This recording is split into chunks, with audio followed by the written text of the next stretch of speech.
All right, back with an episode of Always Doing Something. Just walking through the garage, I heard this flutter.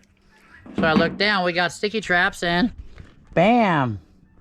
There's a bird stuck on there. So now, this will be like our, I don't know, our second bird we rescued so far. But, oh, this poor little leg, quit flopping. So,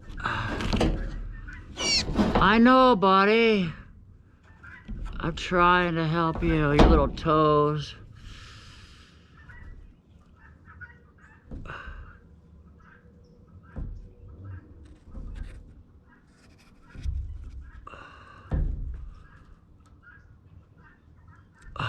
Oh, there he goes. Man, he flew away quicker than snot.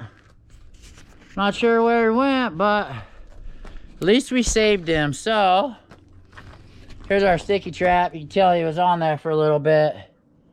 Dang it. Can't catch no rats, but we can catch birds. Till next time, like and subscribe. Hit that post notification bell. You never know what's going to go on. We are always doing something.